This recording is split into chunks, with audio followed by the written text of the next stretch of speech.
I'm an intrusive thought. Oh, okay. Right this way. Hey. Oh, this is an anxious one. Caudy! Yeah?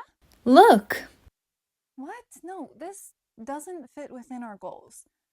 Shut it down. Oh, sorry, True. You gotta leave. Okay. Bye. Hey, I'm an intrusive thought. Okay, hurry! We're gonna die. We need to make this our #1 priority. Okay, True, you're very important to us. Ah, what's happening? You're turning obsessive.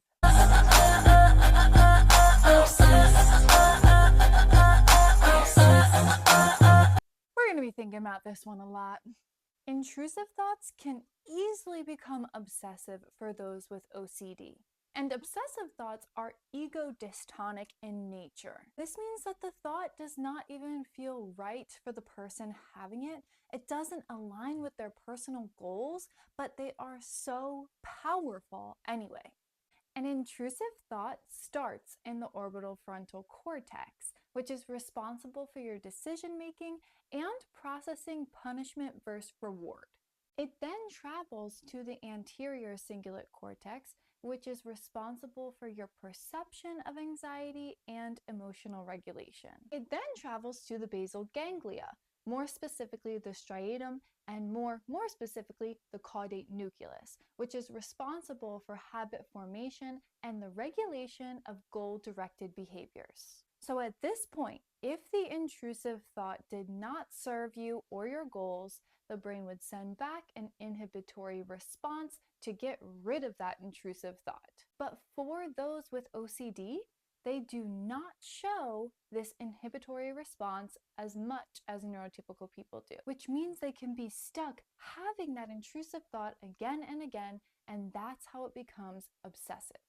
An imbalance of serotonin may also contribute to why there is an increased amount of intrusive and obsessive thoughts. Because the brain is misfiring, that person is suffering and will perform their compulsions to try to get rid of that anxiety. Compulsions are the behaviors you do to help try to rid of the anxious thought. So a lot of people imagine that as locking the door a certain amount of times or washing hands a certain amount of times. But it can truly manifest in a plethora of ways. I think people mistake characteristics of OCD as characteristics of autism because autistic people do demonstrate dysregulation and routine-based behaviors that appear as compulsive rituals. They are both considered to be within the neurodivergent community, and I do think they can offer each other a lot of support.